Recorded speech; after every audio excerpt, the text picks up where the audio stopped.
I glisten when all students can learn in a safe and supportive atmosphere.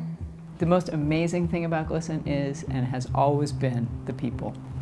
Students and teachers and parents come together to do the work together and to carry this message together to make things change. I wouldn't be here if it wasn't for GLSEN. I glisten when my son affects change and makes the world a more positive place. 25 years ago, Kevin Jennings had a crazy idea that we could actually change how LGBT people and LGBT issues were dealt with in K-12 schools. It was definitely uncharted territory for an organization to go in and discuss LGBT issues in schools with young people. It was only 25 years ago that we were in that place, that someone like me had no resources, had no place to turn to. Before GLSEN, it wasn't even a movement. It was just, you're gay, be quiet about it, and deal with yourself until you can be out. The creation of GLSEN was radical, and 25 years later, it's become the standard of safety and affirming spaces. GLSEN has built that strong foundation and is a strong presence and a strong support system. Today, GLSEN has become really a household name.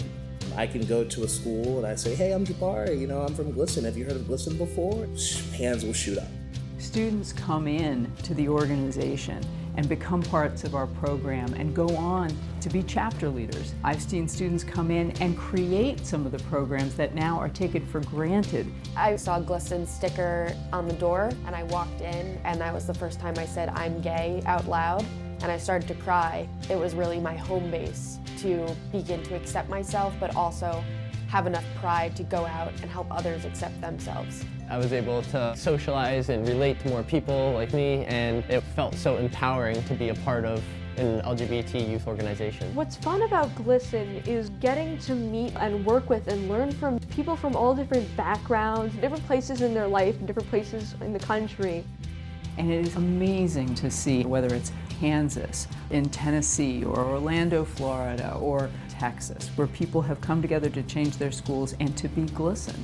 The big shift has been that our young people have got allies in all levels of these schools. Your school isn't the only place that you're allowed to learn.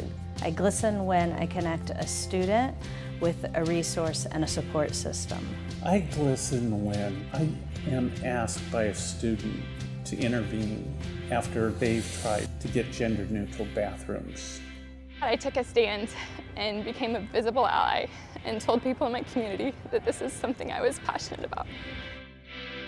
The GLSEN National Day of Silence started in 1996, and it's the largest student demonstration in the country, where students take a vow of silence for the entire day to draw attention to the silence that's caused by harassment to the LGBT youth all across the country.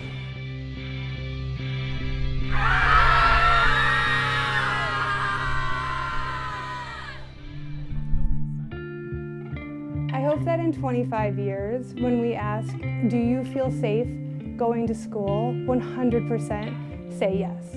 Ideally, we'd be out of business. I hope that we're not needed in the same way, and that all the things that we're working for are just embedded in the way that our schools are supposed to be for any child who walks through those doors. My name is Jenny. Jabari. Erin. Valerie. Jessica. Emma. I am Mark, and I am GLSEN. I am GLSEN. And I am GLSEN. I am GLSEN.